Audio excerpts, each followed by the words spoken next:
Canal मुखालिफ तहरीक ने क्या पीपल्स पार्टी को बताल कर दिया है या वो ख़ुद को ज़्यादा स्मार्ट समझ रही है? क्या वज़ीर आला सिंध ने सहाफ़ियों को दी गई ब्रीफिंग में सदर की अहलियत पर सवालात नहीं उठाए? क्या सुप्रीम कमांडर के साथ उसके कमांडरों ने हाथ किया या सुप्रीम कमांडर ख़ुद इस साजिश में मुलव्वस था? पीपल्स पार्टी की जानिब से ये धमकी कि नून लीग की वफाकी हुकूमत उनकी हिमायत की वजह से सलामत है, इसमें सच कितना है? अगर ऐवान सदर के मिनट्स तब्दील हो सकते हैं तो फिर बाकी कौन सा रियासती दस्तावेज़ है जो सलामत रह सकता है? 9 माह गुजरने के बाद अचानक पीपल्स पार्टी को ये कैसे मालूम हुआ कि सदर के साथ जो मीटिंग हुई उसके मिनट्स भी तब्दील हो गए?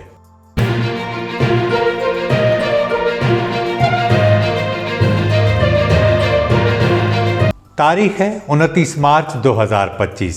जगह है वज़ीर आला हाउस कराची।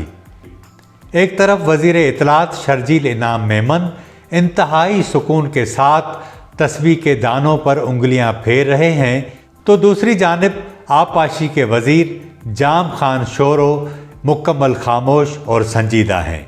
दरमियान में वज़ीर आला सिंध मुराद अली शाह वफाकी हुकूमत की जानिब से 6 मुतनाज़ा कैनालों के हवाले से सीनियर सहाफ़ियों को ब्रीफिंग दे रहे हैं।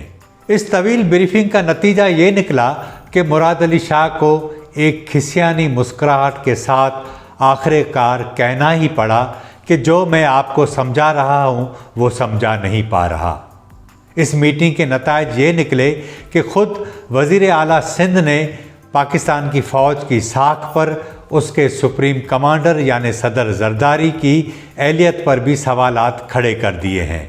मुराद अली शाह ने कहा कि 8 जुलाई को ऐवान सदर में एक मीटिंग हुई। इसी मीटिंग से पहले सदर को कहा गया कि ग्रीन इनिशिएटिव वाले आबपाशी के इशू पर आपको एक ब्रीफिंग देना चाहते हैं। वज़ीर आला के मुताबिक जिस दिन ये इजलास हुआ उसमें सदर को ब्रीफिंग दी गई और उसके बाद उसके मिनट्स तब्दील किए गए। वज़ीर आला की जानिब से मिनट्स तब्दील कराने का इल्ज़ाम बराह रास्त ऐवान सदर पर लगाया गया। इस इल्ज़ाम के पीछे ये कहानी बयान की गई कि सदर को जो कुछ बताया गया और मिनट्स में जो कुछ लिखा गया वो उसके बिल्कुल बरअक्स था।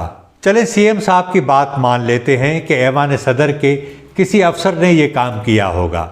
सवाल ये पैदा होता है कि 8 जुलाई 2024 को इस इजलास के बाद एक प्रेस रिलीज़ जारी की गई।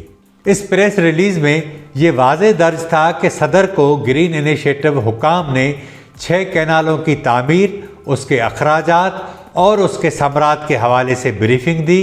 सदर ने कहा कि वफाकी हुकूमत इन मंसूबों के लिए फंडिंग का फौरी बंदोबस्त करे। सदर ने यह भी कहा कि एक लैंड बैंक बनाया जाए जो चोलिस्तान कैनाल के इलाकों में मौजूद सरकारी ज़मीनों को तहवील में ले और उसे सैराब करे।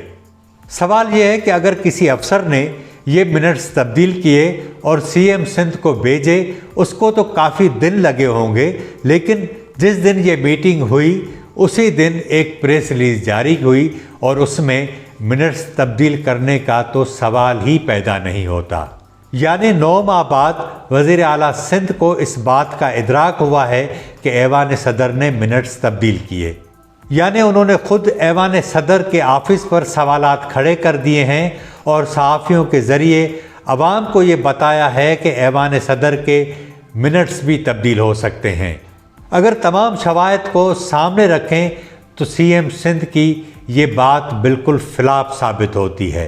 अब एक और सवाल पैदा होता है कि अगर ऐवान सदर के अमले ने प्रेस रिलीज जारी की जिसने कैनाल मुखालिफ तहरीक को ये जवाज़ फराम किया और वो तहरीक सिंध की गली गली में फैल गई, तो इतना अरसा क्या ऐवान सदर और सिंध हुकूमत सोए हुए थे जिसे अचानक पता चला कि मिनट्स तब्दील हो गए हैं? कोई मिनट्स तब्दील नहीं हुए। बात जब गर्दन तक पहुंची तो जान छुड़ाने के लिए ऐवान सदर के अमले पर इल्ज़ामात लगाना शुरू हो गए हैं। अब आते हैं दूसरी बात की तरफ कि नून लीग की हुकूमत वफाक में पीपल्स पार्टी की हिमायत की वजह से कायम है। जिस दिन ये हिमायत वापस ली हुकूमत ख़त्म हो जाएगी। बात ठीक है, लेकिन क्या पीपल्स पार्टी ये हिमायत वापस लेगी? जवाब है कतई नहीं, क्योंकि जब तक उसे पिंडी की तरफ से नहीं कहा जाता। नून लीग की हिमायत के बदले पीपल्स पार्टी को ऐवान सदर, सेनेट की चेयरमैनशिप, बलूचिस्तान की हुकूमत, 2 गवर्नर्स, एक डिप्टी स्पीकरशिप मिली है, सरकारी प्रोटोकॉल, बैरूनी दौरे, मज़े और माल। लेकिन जब लोग काम के लिए जाते हैं तो कहते हैं कि हम हुकूमत का हिस्सा नहीं हैं।